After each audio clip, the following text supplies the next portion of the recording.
ಸರಳ ಸುಭಗ ಒಂದು retro subject ಅಂತ ಎಲ್ರಿಗೂ ಟ್ರೈಲರ್ನಲ್ಲಿ ಕಂಡು ಬಂದಿದೆ. ಎಲ್ರಿಗೂ ಟ್ರೈಲರ್ ಇಷ್ಟ ಆಗಿದೆ ಅಂತ ಅಂದ್ಕೊಳ್ತೀನಿ. ಈ ಒಂದು ಸಿನಿಮಾದಲ್ಲಿ ವರ್ಕ್ ಮಾಡಿರ್ತಕ್ಕಂಥ ಎಕ್ಸ್ಪೀರಿಯನ್ಸ್, ಈ ಒಂದು ತಂಡದ ಜೊತೆ ವರ್ಕ್ ಮಾಡಿರ್ತಕ್ಕಂಥ ಎಕ್ಸ್ಪೀರಿಯನ್ಸ್ ತುಂಬ ಖುಷಿ ಕೊಟ್ಟಿದೆ. ಲೈಫ್ ಟೈಮ್ ಮೆಮೊರಿ ಆಗಿ ಉಳ್ಕೊಳ್ಳುವಂಥ ಒಂದು ಸಿನಿಮಾ ಇದು. ನಾನು ಲಾಸ್ಟ್ ಪ್ರೆಸ್ ಮೀಟಲ್ಲಿ ಕೂಡ ಹೇಳಿದ್ದೆ, ಒಂದು ಹಿಸ್ಟ್ರಿಗೆ ಹೋಗಿ ಆ ಕಾಲಘಟ್ಟದಲ್ಲಿ ಜೀವಿಸುವಂಥ ಒಂದು ಅವಕಾಶ. ನಾನು 1980ಯಲ್ಲಿ ಹುಟ್ಟಿದ್ದು. ಈ ಸಿನಿಮಾ ನಾನು ಹುಟ್ಟಿರ್ತಕ್ಕಂಥ ಸಮಯದಲ್ಲಿ ನಡೆದಿರ್ತಕ್ಕಂಥ ಸಿನಿಮಾ. ನಾನು ನಮ್ಮ ತಂದೆ ತಾಯಿ ಎಷ್ಟು ರೊಮ್ಯಾಂಟಿಕ್ ಆಗಿದ್ದರು, ಆಮೇಲೆ ನಮ್ಮ ತಂದೆ ಹಾಕೊಳ್ತಿರ್ತಕ್ಕಂಥ ಉಡುಗೊರೆ, ಅವರು ಇದ್ದಂಥ ಶೈಲಿ, ಶಿಸ್ತು, ಇದೆಲ್ಲ ಆಲ್ಮೋಸ್ಟ್ ಹೋಲಿಕೆ. ಅಂದರೆ ಅವ್ರ ಥರನೇ ನಾನು ಜೀವಿಸಿದ್ದು. ಆಮೇಲೆ ಆಗಿನ ಕಾಲದಲ್ಲಿ ಸಿನಿಮಾಗಳು ಬರ್ತಾಯಿತ್ತು, ಅಣ್ಣವ್ರದ್ದು, ವಿಷ್ಣು ಸರ್ದು, ಅನಂತ್ ನಾಗ್ ಸರ್ದು. ಅವರು ಕನ್ನಡ ಭಾಷೆನ ಮಾತಾಡ್ತಿರ್ತಕ್ಕಂಥ ಸ್ಪಷ್ಟತೆ ಎಷ್ಟು ಚಂದವಾಗಿರ್ತಾಯಿತ್ತು, ಮತ್ತು ಅವರ ಅಭಿನಯದಲ್ಲಿ ಒಂದು ಮಧುರತೆ, ಅದೆಲ್ಲ ಕೂಡ ಮತ್ತೆ ನಾವು ಮರುಸೃಷ್ಟಿ ಮಾಡೋದಕ್ಕೆ ಒಂದು ಅವಕಾಶ ಸಿಕ್ಕಿದ್ದು. ಆ ಥರ ಸಿನಿಮಾದಲ್ಲಿ ಆ ಪಾತ್ರ ನನಗೆ ಸಿಕ್ಕಿದ್ದು. ಮಂಜು ಸ್ವರಾಜ್ ಅವರು ಮತ್ತು ಲೋಹಿತ್ ಅವರು ಅದು ಯಾಕೆ ಆಯ್ಕೆ ಮಾಡಿದ್ರು ನನ್ನ ಹತ್ರ ಬಂದರು. ಬಟ್ ನನಗೊಂದು ಅದೃಷ್ಟ ಅಂತ ಭಾವಿಸ್ತೀನಿ. ಆ ಥರದ್ದೊಂದು ನಿರ್ದೇಶಕನ ಆಲೋಚನೆ ಇದಕ್ಕೆ ಸೂಟ್ ಆಗ್ತಾನೆ ಅನ್ನೋದೇ ಒಂದು ದೊಡ್ಡ ಪ್ರಶಂಸೆ. ಅದು ಒಂದು ಉಡುಗೊರೆ, ಒಂದು ಅವಾರ್ಡ್ ಅಂತ ಹೇಳ್ಬೋದು. ನಾನು ವೇದಿಕೆ ಮೇಲೆ ಲಾಸ್ಟ್ ಟೈಮ್ ಕೂಡ ಹೇಳಿದ್ದೆ, ನಾನು ಚಿಕ್ಕ ಮಗು ಥರ. ಅದು ಹೇಳೋದಕ್ಕೆ ಯಾರು ಹೆಂಗೆ ತೊಗೊಳ್ತಿರೋ ಗೊತ್ತಿಲ್ಲ, ಬಟ್ ಒಂದು ಫ್ಯಾಂಟಸಿ, ಒಂದು ಸೂಪರ್ ಮ್ಯಾನ್, ಸ್ಪೈಡರ್ ಮ್ಯಾನ್, ಒಂದು ಆ ಥರದ್ದೊಂದು ಬಟ್ಟೆ ಹಾಕೊಂಡ್ರೆ ಒಂದು ಪವರ್ಸ್ ಹೆಂಗೆ ಬರುತ್ತೆ. ನನಗೆ ಆ ಕಾಲದಲ್ಲಿ ಅಂದರೆ ಕ್ಯಾಮ್ರಾ ಮುಂದೆ ನಿಂತ್ಕೊಂಡು ಆ ಥರ ಕಾಸ್ಟ್ಯೂಮ್ಸ್ ಹಾಕೊಂಡು, ಆ ಥರ ಮೇಕಪ್ ಹಾಕೊಂಡು, ಆ ಥರದ್ದು ಡೈಲಾಗ್ಸ್, ಆ ಥರದ್ದು ಒಂದು ವರ್ಲ್ಡಲ್ಲಿ ಆ್ಯಕ್ಟ್ ಮಾಡಬೇಕಾದ್ರೆ ಅಣ್ಣವ್ರ ಥರ, ವಿಷ್ಣು ಸರ್ ಥರ ನಾನು ಫೀಲ್ ಮಾಡ್ಕೊಳ್ತಾ ಇದ್ದೆ. ಒಂದು ಫ್ಯಾಂಟಸಿ, ಒಂದು ಸೂಪರ್ ಹೀರೋ. ಅವರೆಲ್ಲ ಸೂಪರ್ ಹೀರೋಸ್ ನಮಗೆಲ್ಲ. ಸೊ ಅವ್ರ ಥರ ನಾನು ಆಗಿದ್ದೀನಿ. ನನ್ನ ಹತ್ರ ಒಂದು ಒಳಗಡೆ ಒಂದು ಭ್ರಮೆ, ಒಂದು ಫೀಲ್. ಸೊ ಆ ಒಂದು ಖುಷಿ ಒಂದು ಚಿಕ್ಕ ಮಗುಗೆ ಒಂದು ಕೊಟ್ಟಿರ್ತಕ್ಕಂಥ ಒಂದು ಅವಕಾಶ. ಅದು ಬಹಳ ಎಂಜಾಯ್ ಮಾಡಿದ್ದೀನಿ. ಆ್ಯಂಡ್ ವ್ಯಾಲೆಂಟೈನ್ಸ್ ಡೇ, ಪ್ರೇಮಿಗಳ ದಿನಾಚರಣೆ ಪ್ರಯುಕ್ತ ಒಂದು ಪ್ರೀತಿಯ ವಾತಾವರಣ ಸೃಷ್ಟಿಯಾಗಿರುವಂಥ ಟೈಮಲ್ಲಿ ನಮ್ಮ ಸಿನಿಮಾ ರಿಲೀಸ್ ಆಗ್ತಾ ಇದೆ. ಈ ಸಿನಿಮಾನೂ ಒಂದು ಪ್ರೀತಿಯ ಸಂದೇಶ ಕೊಡುತ್ತೆ. ಕಪಲ್ಸಿಗೆ, ಹೊಸದಾಗಿ ಮದುವೆ ಆಗಬೇಕಂತಿರೋರಿಗೆ, ಮದುವೆ ಆದವರು, ಪ್ರೇಮಿಗಳಿಗೆ ಈ ಸಿನಿಮಾ ನೋಡಿದಾಗ ಬಹಳನೇ ಒಂದು ಖುಷಿ ಕೊಡುತ್ತೆ. ಎಲ್ಲ ಒಂದು ಕಡೆ ಪ್ರೀತಿ ಬಗ್ಗೆ ಇನ್ನೊಂಚೂರು ಇನ್ಸ್ಪೈರ್ ಮಾಡುತ್ತೆ. ಅವತ್ತು ರವಿ ಸರ್ ಪ್ರೇಮಲೋಕದ್ದು ಒಂದು ಇನ್ಸ್ಪಿರೇಷನ್ ಕೊಟ್ಟಿದ್ರು. ಗೊತ್ತಿಲ್ಲ ಅಷ್ಟು, ಅಂದರೆ ನಮ್ಮೆಲ್ಲರದು ಒಂದು ಪ್ರಯತ್ನ, ಒಂದು ಬೈಕೆ ಸಿನಿಮಾ ಮೇಕರ್ಸ್ ಆಗಿರುತ್ತೆ, ಆ ಥರದ್ದೊಂದು ಮ್ಯಾಜಿಕ್ ಸೃಷ್ಟಿ ಮಾಡಬೇಕು ಅಂತ. ಸೊ ಸರಳ Subbarao in its own way, ಅದರದ್ದೇ ಆದಂಥ ಒಂದು ತಾಕತ್ತು, ಅದರದ್ದೇ ಆದಂಥ ಒಂದು ಶಕ್ತಿನಲ್ಲಿ ಒಂದು ಪ್ರೇಮವನ್ನು, ಒಂದು ಸಂದೇಶವನ್ನು ಕೊಡುತ್ತೆ. ನಾನು ಖುಷಿಯಾಗಿದ್ದೀನಿ, ನಾನು ಕಾತುರದಿಂದ ಕಾಯ್ತಿದ್ದೀನಿ. ಯಾಕಂದರೆ ಬಹಳಷ್ಟು ವರ್ಷಗಳ ಶ್ರಮ ಇವತ್ತು ತೆರೆ ಮೇಲೆ ಬರುವಂಥ ಸಂದರ್ಭ, ಕಾಲ ಕೂಡ ಬರ್ತಾ ಇದೆ. ಕಾಯ್ತಾ ಇದ್ದೀನಿ, ತಾವೆಲ್ಲರೂ ಆಶೀರ್ವಾದ ಮಾಡಬೇಕು. ಪ್ರೇಕ್ಷಕರು ಬಂದು ಥಿಯೇಟ್ರಲ್ಲಿ ಸಿನಿಮಾ ನೋಡಬೇಕು. ಜನ ತುಂಬಿರ್ತಕ್ಕಂಥ ಚಿತ್ರಮಂದಿರಗಳನ್ನು ನಾನು ನೋಡಬೇಕು. ಆ ಥರದ್ದೊಂದು ಆಸೆಗಳಲ್ಲಿ, ಒಂದು ಕನಸಲ್ಲಿದ್ದೀನಿ. 12ನೇ ತಾರೀಕು ಸರಳ ಸುಬ್ಬರಾವ್ ಸಿನಿಮಾ ಬರ್ತಾ ಇದೆ. ಎಲ್ಲರೂ ನೋಡಿ ಆನಂದಿಸಿ, ನಮ್ಮನ್ನು ಆಶೀರ್ವದಿಸಿ ಅಂತ ಕೇಳ್ಕೊಳ್ತೀನಿ. Thank you so much. ಎಲ್ಲರೂ ನೋಡಿದ್ದೀರಾ? ಅದೇ ಇವಾಗ ಥಿಯೇಟರಲ್ಲಿ ರಿಲೀಸ್ ಆಗುತ್ತೆ. ಅಲ್ಲಿ ನೋಡಿ ಜನ ಮೆಚ್ತಾರೆ ಅನ್ನೋ ಥರದ ಅಂದ್ಕೊಂಡಿದ್ವಿ. ಯಾಕಂತಂದರೆ ಸಿಕ್ಕಾಬಟ್ಟೆ ಒಳ್ಳೆ ಸಿನಿಮಾ. ಇವತ್ತು ಫ್ಯಾಮಿಲಿಗೆ ಏನು ಬೇಕು ಅದ್ರದ್ದು ಎಲ್ಲ ಊರ್ಣನ ಹಾಕಿ ಮಾಡಿರುವಂಥ ಸಿನಿಮಾ.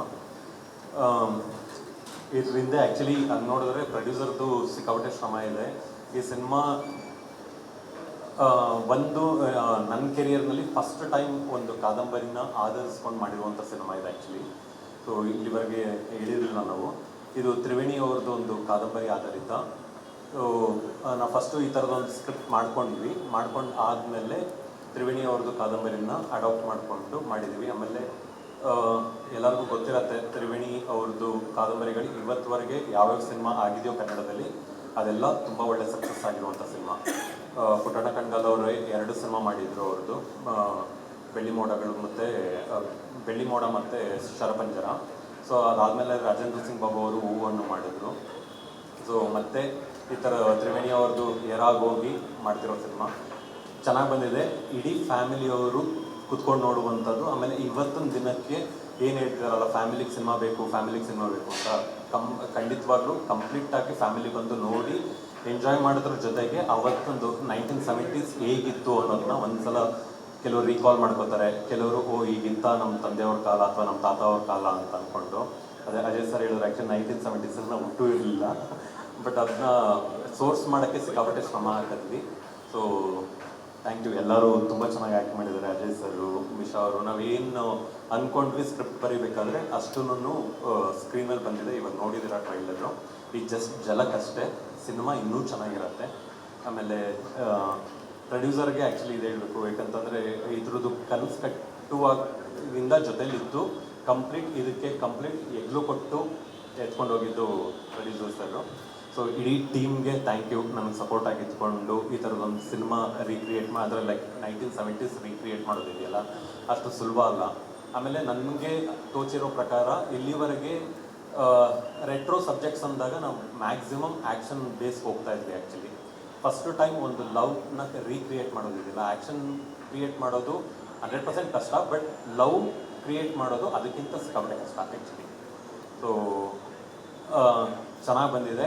ಡೆಫಿನೆಟ್ಲಿ ಎಲ್ಲರೂ ಎಂಜಾಯ್ ಮಾಡ್ತಾರೆ. Thank you so much. I won't say much.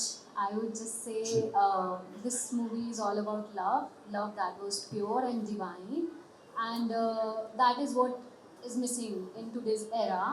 So maybe you can't experience that in your personal life, so why don't we all go and watch it in theaters to experience that on screen? And I truly believe that love is all about souls getting connected to each other. That used to happen in that era, but now it's lacking. So just to get it back and just to experience that, everybody should go and watch it in theaters. That's it. Thank you so much. Hope you like the trailer. Thank you. ಖುಷಿ ಆಯಿತು, ಧನ್ಯವಾದ. ನನಗೆ ಸಾಕಷ್ಟು ಸಿನಿಮಾಗಳು ಖುಷಿಯಿಂದ ಮಾಡ್ತಿರ್ತೀವಿ, ಆದರೆ ಕೆಲವು ಸಿನಿಮಾಗಳು ಮಾತ್ರ ಸ್ಪೆಷಲ್ ಅನಿಸುತ್ತೆ, ನಮ್ಗೆ ಇಷ್ಟ ಆಗುತ್ತೆ. ಅದರಲ್ಲಿ ಈ ಸಿನಿಮಾ ಕೂಡ ಅಷ್ಟೇ. ನನ್ನ ಜೀವನದಲ್ಲಿ ಒಂದು ತುಂಬ ಹತ್ತಿರವಾದಂಥ ಸಿನಿಮಾ, ಕಾಯ್ತಾ ಇರುವಂಥ ಸಿನಿಮಾ. ಹಾಗೆಯೇ ಈ ಸಿನಿಮಾದಲ್ಲಿ 3 ಜನ ಪರ್ಫೆಕ್ಷನಿಸ್ಟ್ ಅಂತೀನಿ ನಾನು. ಅದರಲ್ಲಿ ಮಂಜು ಸ್ವರಾಜ್ ಅವರು ಏನು ಮಾಡೋದ್ರು ಒಂದು ವಿಶೇಷತೆ. ಯಾವುದೇ ಸಿನಿಮಾ ತಗೊಳ್ಳಿ ನೀವು ಅವ್ರದ್ದು, ಅದರಲ್ಲೊಂದು ಸ್ಪೆಷಾಲಿಟಿ ಇದೆ. ಸುಮ್ಮನೆ ಏನೋ ಹೋಗಿ ಮಾಡಿ ಬಂದಂತಹ ಅಲ್ಲ, ಅದರ ಹಿಂದೆ ಸಾಕಷ್ಟು ವರ್ಕ್ ಮಾಡಿ ಮಾಡುವಂತಹ ಸಿನಿಮಾ ಮಂಜು ಸ್ವರಾಜ್ ಅವ್ರದ್ದು. ಹಾಗಾಗಿ ಅವರದ್ದು ತುಂಬ ಸ್ಪೆಷಲ್ ಅನಿಸ್ತಾರೆ. ಇನ್ನು ಅಜಯ್ ರಾವ್ ಸರ್ ನಮ್ಗೆ ಗೊತ್ತಿದೆ, one of the perfectionist. Sir ನಿಮ್ಮನ್ನು ನೋಡಿದಾಗೆಲ್ಲ ಖುಷಿ ಆಗುತ್ತೆ. ಅಂದರೆ ನೀವು ಈಸಿಯಾಗಿ ಯಾವುದನ್ನು ಸ್ವೀಕಾರ ಮಾಡಲ್ಲ. ಇದು ಕೂಡ ಅಷ್ಟೇ, ತುಂಬ ಅದರ ಹಿಂದೆ ಶ್ರಮ ಹಾಕಿದ್ದೀರಿ. ನಿಮ್ಮ ಶ್ರಮಕ್ಕೆ ತಕ್ಕ ಪ್ರತಿಫಲ ಸಿಗುತ್ತೆ ಅಂತ ನಾವೆಲ್ಲ ಎಕ್ಸ್ಪೆಕ್ಟ್ ಮಾಡ್ತಾ ಇದ್ದೀವಿ. ಇನ್ನು ಹೊಸದಾಗಿ ಬಂದರೂ ಕೂಡ ಲೋಹಿತ್ ಸರ್ ಒಬ್ಬ ನಿಮಗೆ ಗೊತ್ತಾಗ್ತಾ ಇದೆ, ಅವ್ರು ಏನು ಮಾಡಿದ್ರು ಒಂದು ಪ್ಯಾಷನೇಟಾಗಿ ಮಾಡ್ತಾರೆ. ಆ ನಿಟ್ಟಿನಲ್ಲಿ ಇವತ್ತಿನ ಚಿತ್ರರಂಗಕ್ಕೆ ಇಂತಹ ಒಬ್ಬ ನಿರ್ಮಾಪಕರು ಬೇಕು ಅನಿಸುತ್ತೆ. ಖಂಡಿತ ನೀವು ಸಾಕಷ್ಟು ಜನಕ್ಕೆ ಮಾದರಿಯಾಗಿದ್ದೀರಾ sir. You are inspiring to all upcoming producers. So ಹೀಗೆ ಮುಂದುವರಿಯಿರಿ ಅಂತ ಕೇಳ್ಕೊಳ್ತಾ ನನಗೆ ಅವಕಾಶ ಕೊಟ್ಟಿದ್ದಕ್ಕೆ ಧನ್ಯವಾದ. ಮಾಧ್ಯಮದವರಿಗೆಲ್ಲ ಧನ್ಯವಾದಗಳು ಹೇಳ್ತೀನಿ. Thank you. ಪಾತ್ರ ತುಂಬ ಚಿಕ್ಕವಾಗಿದೆ, ಚೊಕ್ಕವಾಗಿದೆ ಅಂತ ಹೇಳ್ಬೋದು. ನಂದು ಲಕ್ಷ್ಮಿ ಅನ್ನೋ ಪಾತ್ರವನ್ನು ನಾನು ನಿಭಾಯಿಸಿದ್ದೀನಿ ಇಲ್ಲಿ. ನನಗೆ ಮಂಜು ಸರ್ ಈ ಪಾತ್ರದ ಬಗ್ಗೆ ಹೇಳಿದಾಗ ತುಂಬ ಇಷ್ಟ ಆಯಿತು. ಆ್ಯಂಡ್ ಪ್ರೀತಿ ಯಾವ ಕಾಲಘಟ್ಟದಲ್ಲೂ ಏನೂ ಬದಲಾಗೋದಿಲ್ಲ. ಅದನ್ನು ತೋರಿಸೋ ರೀತಿ ಬದಲಾಗಿರ್ಬೋದು ಅಷ್ಟೇ ಹೊರತು ಪ್ರೀತಿ ಆಗಿನ ಕಾಲಕ್ಕೂ ಈಗಿನ ಕಾಲಕ್ಕೂ ಎಲ್ಲ ಒಂದೇ ಇದೆ. ಆದರೆ ಅದು ತುಂಬ ಒಂದು ಸಹಜ ಪ್ರೀತಿ, ಅಲ್ಲಿ ತೋರಿಕೆ ಇಲ್ಲ. ಅಂಥ ಒಂದು ಪಾತ್ರವನ್ನು ಮತ್ತು ನನ್ನ ಕೋ ಆರ್ಟಿಸ್ಟ್ ಅಂದರೆ ರಂಗಾಯಣ ರಘು ಸರ್ ಜೊತೆ ಆ್ಯಕ್ಟ್ ಮಾಡಿದ್ದೀನಿ. ಸೊ ಈಗಾಗಲೇ ನಿಮಗೆ ಗೊತ್ತಿದೆ, ಸಾಕಷ್ಟು ಸಿನಿಮಾಗಳಲ್ಲಿ ನಾನು ಅವರು ಒಟ್ಟಿಗೆ ಅಭಿನಯಿಸಿರುವಂಥ ಸಿನಿಮಾಗಳಲ್ಲಿ ತುಂಬ ಚೆನ್ನಾಗಿ ಮೂಡಿ ಬಂದಿದೆ. ಸೊ ಈ ಸಿನಿಮಾ ಕೂಡ ಹಾಗೇ ಒಂದು 3 ದಿನ ಕಾಲ ಅಷ್ಟೇ ನಾನು ಈ ಸಿನಿಮಾದಲ್ಲಿ ಕೆಲಸ ಮಾಡಿದ್ದು. ತುಂಬ ವಿಭಿನ್ನವಾದ ಪಾತ್ರ ಅನ್ನೋದಕ್ಕಿಂತ ಹೆಚ್ಚಾಗಿ ತುಂಬ ಪ್ರೀತಿಯಿಂದ ಇರೋವಂಥ ಒಂದು ಗಂಡ ಹೆಂಡತಿ, ಅವರಿಬ್ಬರ ಮಧ್ಯದಲ್ಲಿ ಒಂದು ಸಹಜವಾದ ಪ್ರೀತಿ ಇರುತ್ತೆ. ಸೊ ಅದು ಎಲ್ಲೋ ಒಂದು ಕಡೆ ಚಿತ್ರದ ನಾಯಕ ನಾಯಕಿಗೂ ಇನ್ಸ್ಪೈರ್ ಆಗುವಂಥ ಒಂದು ಪಾತ್ರ ಅಷ್ಟೇ. ಒಂದು ದೊಡ್ಡ ಇಂಪ್ಯಾಕ್ಟ್ ಕೊಡುವಂಥ ಒಂದು ಪಾತ್ರ. ಸೊ ಖುಷಿ ಆಯಿತು ನನಗೆ ಕೆಲಸ ಮಾಡಿದ್ದು. ಚಿಕ್ಕ ಪಾತ್ರ ಆದ್ರೂ ನಾನು ಯಾವಾಗಲೂ ಅದೇ ಹೇಳೋದು, ನನಗೆ ಒಂದು ಸೀನ್ ಇದ್ರೂ ಅದು ಪರ್ಫಾರ್ಮ್ ಮಾಡೋದಕ್ಕೆ ಒಬ್ಬ ಆರ್ಟಿಸ್ಟ್ಗೆ ಸಿಗಬೇಕಾದಂಥ ಪಾತ್ರಗಳು. ಸೊ ಅಂಥ ಒಂದು ಪಾತ್ರ ನನಗೆ ಇಲ್ಲಿ ಸರಳಾ ಸುಬ್ಬರಾವ್ ಅಲ್ಲಿ ಸಿಕ್ಕಿದೆ. ಈಗಾಗಲೇ ನೀವು ನೋಡಿರಬೇಕು, ಸಾಕಷ್ಟು ಚೆನ್ನಾಗಿ ಪ್ರಮೋಷನ್ಸ್ ಕೂಡ ಮಾಡ್ತಾ ಇದ್ದಾರೆ. ಅದರಲ್ಲೇ ಗೊತ್ತಾಗುತ್ತೆ ಈ ಪ್ರೀತಿಯ ಸ್ವಾದನ ಎಲ್ಲರೂ ನಾವು ಅದನ್ನು ಅನುಭವಿಸ್ಬೇಕು ಅನ್ನೋಷ್ಟು ಚೆನ್ನಾಗಿ ಪ್ರಮೋಷನ್ಸ್ ನಡೀತಾ ಇದೆ. ಆ್ಯಂಡ್ ಅಷ್ಟೇ ಚೆನ್ನಾಗಿ ಚಿತ್ರೀಕರಿಸಿದ್ದಾರೆ. ಸೊ ಇಲ್ಲಿ ನನಗೆ ವಾಟ್ ಎವರ್ ದ ಕ್ರೆಡಿಟ್ಸ್ ಅದು ನಮ್ಮ ಡೈರೆಕ್ಟ್ರಿಗೆ ಸೇರಬೇಕು. ಪ್ರತಿಯೊಂದೊಂದು ಎಷ್ಟು ನಗಬೇಕು, ಎಷ್ಟು ನಾವು ಎಕ್ಸ್ಪ್ರೆಷನ್ಸ್ ಕೊಡಬೇಕು, ಎಷ್ಟು ಮಾತಾಡಬೇಕು, ಯಾವ ರೀತಿ ಮಾತಾಡಬೇಕು, ನಮ್ಮ ಬಾಡಿ ಲ್ಯಾಂಗ್ವೇಜ್ ಪ್ರತಿಯೊಂದು ಪ್ರಿಸೈಸ್ ಆಗಿ ಅವ್ರು ಹೇಳ್ಕೊಟ್ಟಿರೋದು ಅಷ್ಟೇ ನಾನು ಮಾಡಿರೋದಿದೆ. So I should really thank the whole team. Thank you. ನನಗೆ ನಾನು 3 ದಿನ ಕೆಲಸ ಮಾಡೋದು ನನಗೆ ತುಂಬ ಅದೊಂದು ಇನ್ನೂ ಇವತ್ತಿಗೂ ಸುಮಾರು ಈಗಾಗಲೇ 1 ವರ್ಷ 2 ವರ್ಷ ಆಗಿರ್ಬೋದು ನಮ್ಮ ಸಿನಿಮಾ ಇದಾಗಿ. ಇವತ್ತಿಗೂ ಅದು ಒಂಥರ ಹಚ್ಚಹಸಿರಾಗಿ ಉಳಿದಿದೆ ಆ ಒಂದು ಪಾತ್ರ. ಸೊ ಒಳ್ಳೆಯದಾಗಲಿ ನಮ್ಮ ಇಡೀ ತಂಡಕ್ಕೆ, ಸರಳಾ ಸುಬ್ಬರಾವ್ಗೆ. ಅದಕ್ಕೆ ನಿಮ್ಮೆಲ್ಲರ ಸಪೋರ್ಟ್ ಬೇಕಾಗಿದೆ. Thank you. ಎಲ್ರಿಗೂ ನಮಸ್ಕಾರ. ನಾನು ಸಾಂಗ್ ರಿಲೀಸ್ ಟೈಮಲ್ಲೂ ಹೇಳಿದ್ದೆ, ತುಂಬ ಸಿನಿಮಾಗಳು ಮಾಡ್ತಿರ್ತೀವಿ, ಆದರೆ ಈ ಸಿನಿಮಾ ರಿಲೀಸ್ ನಾನು ತುಂಬ ಕಾಯ್ತಿದ್ದೀನಿ ಅಂತ. ಸುಮಾರು 2-3 ವರ್ಷ ಆಗಿರ್ಬೋದು, 2 ಇಯರ್ಸ್. ನಾನು ತುಂಬ ಕಾಯ್ತಿರೋ ಸಿನಿಮಾ. ಯಾಕೆಂದರೆ ನಾನೊಬ್ಬಳು ಸಾಹಿತ್ಯ ಮಗಳು ಮತ್ತು ನನಗೆ ಸಾಹಿತ್ಯ ನಾವೆಲ್ಸು ನನ್ನ ದೊಡ್ಡ ಹಾಬಿ ಕಾಲೇಜ್ ಟೈಮಲ್ಲೆಲ್ಲ. ಸೊ ಇದು ಈಗ ನಾವು ಎಷ್ಟೋ ಸಿನಿಮಾಗಳಿಗೆ ಕಮೆಂಟ್ಸ್ ಬರೋದನ್ನ ನೋಡಿದಾಗ, ಬಿಡ್ರಿ ಹಿಂದಿನ ಸಿನಿಮಾ ಥರ ಬರೋದೇ ಇಲ್ಲ ಈಗ ಸಿನಿಮಾಗಳು ಕನ್ನಡದಲ್ಲಿ, ಆ ಥರದ್ದೆಲ್ಲ ತುಂಬ ಕಮೆಂಟ್ಸ್ಗಳನ್ನು ನಾವು ನೋಡಿದ್ದೀವಿ. ಹಿಂದೆ ನಾವೆಲ್ಸ್ ಬೇಸ್ಡ್ ಕಥೆಗಳು ಬರ್ತಾ ಇದ್ವು, ಸಿನಿಮಾಗಳು ಮಾಡ್ತಿದ್ರು ಅಂತ. ಈಗ ನನಗನ್ಸುತ್ತೆ ವಸಂತ ಗಾನದ ಮೂಲಕ ವಸಂತ ಕಾಲ ನಮ್ಮ ಕನ್ನಡ ಸಿನಿಮಾ ಇಂಡಸ್ಟ್ರಿಗೆ ಬಂದೇ ಬರುತ್ತೆ. ಯಾಕಂದರೆ ಇದ್ರ ಹಿಂದಿನ ಶ್ರಮ, ಕಥೆಯಂತೂ ಅದ್ಭುತ. ಯಾಕೆ ತ್ರಿವೇಣಿಯವರು ಹೇಳಿರೋ ಕಥೆ ಅಂತಂದರೆ, ಅವ್ರು ಬರೆದಿರೋ ಕಥೆ ಅಂದರೆ ಅದಕ್ಕೆ ಮಾತೇ ಇಲ್ಲ. ಅದರ ಜೊತೆಗೆ ಅದರ ಹಿಂದಿನ ಶ್ರಮ, ಮಾತಿನ ಧಾಟಿ ಇರ್ಬೋದು, ಇದು ನಿರ್ದೇಶಕರ ಕೆಲಸ ಎಷ್ಟು ಇದೆಯೋ ಅಷ್ಟೇ ಒಬ್ಬ ಕಾಸ್ಟ್ಯೂಮ್ ಡಿಸೈನರ್ ಕೆಲಸ ಇದೆ, ಒಬ್ಬರು ಸೆಟ್ ಡಿಸೈನರು ಅವ್ರದ್ದು ಕೆಲಸ ಇದೆ. ಎಲ್ಲರ ಕೆಲಸ ತುಂಬ ನೀಟಾಗಿ ಆಗಿದೆ. ಅದ್ರ ಜೊತೆಗೆ ನಾವು ಕೂಡ ಆರ್ಟಿಸ್ಟ್ಗಳು ಕೂಡ ಅದಕ್ಕೆ ಕೈ ಜೋಡಿಸಿದ್ದೀವಿ. I think I feel I am so blessed to be part of this. Because ನನಗೆ ಯಾವಾಗಲೂ ಇತ್ತು, ನಾವೆಲ್ಲ ಪುಟ್ಟಣ್ಣ ಕಣಗಾಲರ ಸಿನಿಮಾ ಆಗಿರೋದು, ತರಾಸು ಅವ್ರು ಎಷ್ಟೋ ನಾವೆಲ್ಗಳು ಸಿನಿಮಾಗಳಾಗಿದ್ದಾವೆ, ಅಂಥದ್ದೊಂದು ಕನ್ನಡದವ್ರು ಮರ್ತ್ಬಿಟ್ಟಿದ್ದಾರೆ, ಯಾರೂ ನಿರ್ದೇಶಕರನ್ನು ಎತ್ಕೋತಾ ಇಲ್ಲ ಅನ್ನೋದೊಂದು ನನ್ನ ಮನಸ್ಸಲ್ಲಿತ್ತು. ಬಟ್ ಇವತ್ತು ನಾನು ಅದರ ಭಾಗವಾಗಿ ಅಂಥ ಒಂದು ಕಾದಂಬರಿ ಭಾಗವಾಗಿ ನಾನಿಲ್ಲಿ ಕೂತಿದ್ದೀನಿ. ನಿಮ್ಮೆಲ್ಲರ ಆಶೀರ್ವಾದ ಬೇಕು, ಕನ್ನಡದ ಗೆಲುವಾಗಬೇಕು. ಯಾಕಂದರೆ ಕನ್ನಡ ಕಾದಂಬರಿ, ಕನ್ನಡ ಸಾಹಿತ್ಯ ನನಗೊಂದು ಇವತ್ತಿಲ್ಲಿದೆ, ಇಂಥ ಆಲ್ಟಿಟ್ಯೂಡಲ್ಲಿ ನಾವು ಇವೆಂಟ್ ಇಟ್ಕೊಂಡಿದ್ದೀವಿ ಅಂದ ತಕ್ಷಣ ಎತ್ತನಿಂದ ಎತ್ತ ಸಂಬಂಧವಯ್ಯ ಅಂತ ಅನ್ನಿಸ್ತು. ಯಾಕಂದರೆ ನಾವು ಮಾಡ್ತಿರೋದು 1970s ಕತೆ, ಇಲ್ಲಿ ಪಬ್ಬಲ್ ಮಾಡ್ತಿದ್ದೀವಿ ಇವೆಂಟನ್ನು. ಬಟ್ ಏನಂದರೆ ಅದಕ್ಕೆ ಒಂದೇ ಒಂದು ಕೊಂಡಿ, ಪ್ರೀತಿ ಅನ್ನೋದು ಅವತ್ತು ಗಾಢವಾಗಿತ್ತು, ಇವತ್ತು ಗಾಢವಾಗಿತ್ತು. ಇವತ್ತು ನಾವು ಯಾರಿಗಾದ್ರೂ ಕೇಳಿದರೆ ನಾವು ಮೊಬೈಲ್ ಇಲ್ಲದೆ ಇರುವಾಗ ಹೆಂಗೆ ಕಮ್ಯುನಿಕೇಟ್ ಮಾಡ್ತಿದ್ದೀವಿ ಅನ್ನೋದು ನಾವು ಮರ್ತೇ ಬಿಟ್ಟಿದ್ದೀವಿ. ಹೆಂಗೆ ಹೇಳ್ತಿದ್ದೀವಿ ಗೊತ್ತಿಲ್ಲ. ಒಂದು ರೋಡಲ್ಲಿ ನಾವು ಹೋಗ್ಬೇಕಾದ್ರೆ GPS ಇಲ್ಲದೆ ಜೀವನ ಮಾಡ್ತಾ ಇಲ್ಲ ನಾವು. ಅದು ಮೊಬೈಲ್ ಮೇಲೆ ಅಷ್ಟು, ಅಂದರೆ ತಾಂತ್ರಿಕತೆ ಮೇಲೆ ನಾವು ಅಷ್ಟು ಅವಲಂಬಿತರಾಗಿದ್ದೀವಿ. ಈಗ ಈ ಸಿನಿಮಾ ಮಾಡೋವಾಗ ನಮ್ಗೆ ಅನ್ನಿಸ್ತು, ಅಯ್ಯೋ ದೇವರೇ, ನಾವು ಹೀಗೆಲ್ಲ ಜೀವನ ಮಾಡಿದ್ದೀವಿ. ಅದನ್ನೆಲ್ಲ ಮೆಲುಕು ಹಾಕುವಂಥ ಸೀನ್ಗಳಾಗಿರ್ಬೋದು, ಕಥೆ ಆಗಿರ್ಬೋದು ನಮ್ಮೆಲ್ಲರ ಮುಂದೆ ಇದೆ. ಯಾರು ಅಂಥ ಜೀವನ ನೋಡಿದಿರೋ, ಮಧ್ಯ ವಯಸ್ಕರಾಗಿರ್ಬೋದು, 30s 40s 50s ಅವ್ರಿಗೆ ತುಂಬ ಖುಷಿ ಆಗುತ್ತೆ. ಈಗಿನ ಬರೋ ಯಂಗ್ಸ್ಟರ್ಸ್ ಅಂತೂ ಖಂಡಿತ ನೋಡಬೇಕು. Because life without mobile or technologically ನಾವು ಅಡ್ವಾನ್ಸ್ ಆಗಿರೋದು ನೋಡಿದ್ರೆ I think people should watch this. So I am blessed to be part of this project. Thank you. ಮತ್ತು ಹೂವಾಡು ಈ ಕಥೆನೂ ಅದೇ ಥರ ಇರುತ್ತಾ ಸರ್? ಆ್ಯಕ್ಚುಲಿ ತ್ರಿವೇಣಿಯವರು 30ಕ್ಕಿಂತ ಹೆಚ್ಚು ಕಾದಂಬರಿಗಳು ಬರೆದಿದ್ದಾರೆ ಸರ್. ಆದರೆ 2 ಕಾದಂಬರಿಗಳು ಅವರು ಲವ್ ಸ್ಟೋರೀಸ್ ಬರ್ತಿರೋದು.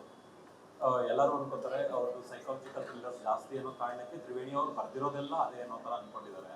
ಆ್ಯಕ್ಚುಲಿ 2 ಕಾದಂಬರಿಗಳು, ಒಂದು ವಸಂತಗಾನ ಮತ್ತು ಇನ್ನೊಂದು ಬಾನುಬೆಳಗಿದ್ದು, ಇವೆರಡೇ ಕಾದಂಬರಿ ಪ್ಯೂರ್ ಲವ್ನ ತಗೊಂಡ್ಬಂದಿದ್ದಾರೆ ಸರ್. ಎಲ್ಲೂ ಸೈಕಾಲಜಿಕಲ್ ಇದು ಮಿಕ್ಸ್ ಮಾಡಿಲ್ಲ.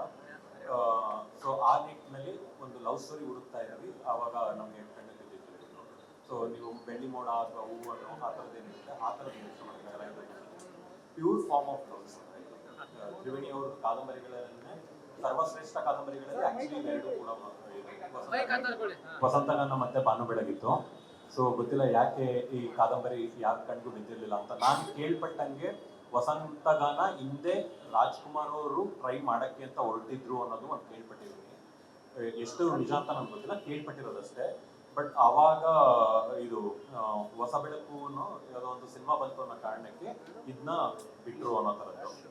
ಸೊ ಲಕ್ಕಿಲಿ ಆ ತಾಯಿದು ಕಾದಂಬರಿ ನಮಗೆ ಸಿಕ್ತು, ನಾವು ಮಾಡಿದ್ವಿ ಸರ್. ಆ್ಯಕ್ಚುಲಿ ವಸಂತಗಾನ ಬರೆದಿದ್ದು almost 50s, 60s sir. So 1970s India Pakistan war, ಅಂದರೆ ಬಾಂಗ್ಲಾ ಇಂಡಿಯಾ ವಾರ್ ಆಗುತ್ತೆ. ಅದನ್ನ ಒಂದು ಟ್ವಿಸ್ಟ್ಗೆ ತೊಗೊಂಬರ್ಬೇಕು ಅನ್ನೋ ಕಾರಣಕ್ಕೆ ಇದು ತೊಗೊಂಡ್ಬಂದ್ವಿ. ಇದು ಪ್ಯೂರ್ಲಿ ನಮ್ಮ ಸರ್ ಆ್ಯಸ್ ಪರ್ ಅವ್ರದ್ದು ಅಗ್ರಿಮೆಂಟ್ ಪ್ರಕಾರನೇ, ಅಂದರೆ ತ್ರಿವೇಣಿ ಅವ್ರ ಮಗಳ ಜೊತೆ ನಾವು ಅಗ್ರಿಮೆಂಟ್ ಮಾಡ್ಕೊಂಡಾಗ್ಲೇನೆ ಅವ್ರಿಗೆ ಹೇಳಿದ್ವಿ, ಅಂದರೆ 1970s ತೊಗೊಂಬರ್ತೀವಿ ಮತ್ತೆ ಒಂದಷ್ಟು ಬದಲಾವಣೆಗಳು ಮಾಡ್ಕೋತೀವಿ ಅಂತ ಅಂದ್ಕೊಂಡು, ಎಲ್ಲೂ ಸೋಲ್ ಆಫ್ ಕತೆ ಹೋಗ್ದಂಗೆ ಅದ್ರದ್ದು ಆತ್ಮನ ಎಲ್ಲೂ ತೆಗಿದಂಗೆ ಕೆಲವು ಬದಲಾವಣೆಗಳನ್ನ ನಾವು ಮಾಡ್ಕೊಂಡ್ವಿ. ಓದೋದು ಕಡಿಮೆ ಆಗ್ತಾ ಇದೆ. ಬಟ್ ಏನಕ್ಕೆ ಅಂದ್ರೆ ಈಗ as you know media is very ಅಂದ್ರೆ ಎವ್ರಿವನ್ ಆರ್ ವಾಚಿಂಗ್ ಟಿವಿ. ಮುಂಚೆ ಅದೇ ಒಂದು ಅಭ್ಯಾಸ ಇತ್ತು. ಬಿಕಾಸ್ ಅವ್ರಿಗೆ ಎಂಟರ್ಟೈನ್ಮೆಂಟ್ ಬೇಕು ಅಂದ್ರೆ they have to go through books. ಆ ಥರ ಇತ್ತು. ಬುಕ್ ಓದೋದು ಒಂದು ಹವ್ಯಾಸ ಇತ್ತು. ಈಗ ಯಾರಿಗೂ ಓದೋ ಅಭ್ಯಾಸ ಇಲ್ಲ ಅಂತ ನೀವೇ ಹೇಳ್ಬಿಟ್ಟಿದ್ದೀರಾ ಆ್ಯಕ್ಚುಲಿ. ಸೊ ಅದ್ರ ಬಗ್ಗೆ ನಾವು ಏನು ಕಮೆಂಟ್ ಮಾಡೋಣ sir? Because it's going at the moment people are not reading. Sir ಈಗ ನನಗೆ ಗೊತ್ತಿರೋ ಪ್ರಕಾರ ಇಲ್ಲಿ ಒಂದು 4-5 ಜನ ಇದ್ದಾರೆ ಸರ್ ಓದೋ ಅಭ್ಯಾಸ ಇರೋರು. ಬಟ್ ಅದು ಎಲ್ಲರಿಗೂ ಗೊತ್ತಾಗೋದಿಲ್ಲ. That is the main thing. ಇವಾಗಲೂ ನಾನು ನೋಡಿರೋ ಪ್ರಕಾರ ಅಜಯ್ ಸರ್ ತುಂಬ ಓದ್ತಾರೆ. ಈಸ್ ಆಲ್ಸೋ ವೆರಿ ಲೋನ್ ಇದ್ದಾಗ ಅವ್ರು ಜಾಸ್ತಿ ಇಷ್ಟಪಡೋದು ರೀಡಿಂಗ್ ಅಂತ ನಮ್ಮ ಮಂಜು ಸ್ವರಾಜ್ ಸರ್ ಓದೋ ಅಭ್ಯಾಸ ಇದೆ. ನನಗೆ ಗೊತ್ತಿರೋ ಪ್ರಕಾರ ಇನ್ನೂ ಅಭ್ಯಾಸ ಇದೆ, ಬಟ್ ಕಮ್ಮಿ ಆಗಿದೆ ಸರ್. ಆ್ಯಕ್ಚುಲಿ ಸಿಕ್ಕಾಪಟ್ಟೆ ಚಾಲೆಂಜಿಂಗ್ ಇತ್ತು, ಅದು ಹೇಳೋಕ್ಕಾಗಲ್ಲ. ಆ್ಯಕ್ಚುಲಿ ಸಿಕ್ಕಾಪಟ್ಟೆನೇ ಚಾಲೆಂಜಿಂಗು. ಒಂದು ಆ್ಯಕ್ಚುಲಿ ಏನಂತ ಅಂದರೆ, ಮೂಲ ಕತೆ ನಡೆಯೋದು ಮೈಸೂರು ಕಾಣ್ತಿದ್ದಾರೆ ನನ್ನ. ಇನ್ನೂ ಒಂದು ಸ್ವಲ್ಪ ರೆಟ್ರೋ ಸ್ಟೈಲ್ ಉಳಿಸ್ಕೊಂಡಿರೋದು ಮೈಸೂರು ಒಂದೇನೆ. ಅಲ್ಲಿ ತುಂಬ ಒಳ್ಳೆ ಮನೆ ಸಿಕ್ತು ನಮಗೆ. ಹತ್ತತ್ರ 100 ಎಷ್ಟು ವರ್ಷ ಸರ್, 1932ರಲ್ಲಿ ಕಟ್ಟಿರುವಂಥ ಒಂದು ಮನೆ ಸಿಕ್ತು. ಆಮೇಲೆ ಗೊತ್ತಿರುತ್ತಲ್ಲ ಸರ್, ಮೈಸೂರಿನಲ್ಲಿ ಒಂದಷ್ಟು ಪಳವಳಿಕೆಗಳಿದ್ದಾವೆ ಆ್ಯಕ್ಚುಲಿ. ಅದು ಡೈಲಾಗ್ಸಲ್ಲಿ ಹೇಳಿದ್ರಿ. ಡೈಲಾಗ್ಸ್ ಆ್ಯಕ್ಚುಲಿ ನಮ್ಗೆ ಹೆಲ್ಪ್ ಮಾಡಿದ್ದೇನೆ 1960s ಇಂದ 1970s ಸಿನಿಮಾಗಳನ್ನ ತುಂಬ ಅಬ್ಸರ್ವ್ ಮಾಡಿದ್ವಿ. ಅವತ್ತೊಂದು ದಿನಕ್ಕೆ ಹೇಗೆ ಕನ್ನಡ ಬಳಸ್ಕೊತಾ ಇದ್ರು ಪ್ರತಿಯೊಂದು ಪದಗಳು ಅಂತ ಅಂದ್ಬಿಟ್ಟು. ಸೊ ಅವೆಲ್ಲನೂ ಕಂಪ್ಲೀಟು ಟೇಬಲ್ ವರ್ಕ್ ಮಾಡಿದ್ವಿ ಸರ್, ಇನ್ಕ್ಲೂಡಿಂಗ್ ಕಾಸ್ಟ್ಯೂಮ್ಸು. ಆಗ ನೋಡಿದ್ರೆ ಆ್ಯಕ್ಚುಲಿ ರಂಜಿತ್ ಅವರು ಕಾಸ್ಟ್ಯೂಮ್ ಮಾಡಿದ್ದು ಫಸ್ಟ್ ಟೈಮ್ ಅವರು ಮಾಡಿದ್ದು. ಈ ಥರದೊಂದು ದೊಡ್ಡ ಚಾಲೆಂಜ್ ಆ್ಯಕ್ಚುಲಿ ಅವ್ರಿಗೆ ರೆಟ್ರೋ ಕ್ರಿಯೇಟ್ ಮಾಡೋಕ್ಕೆ.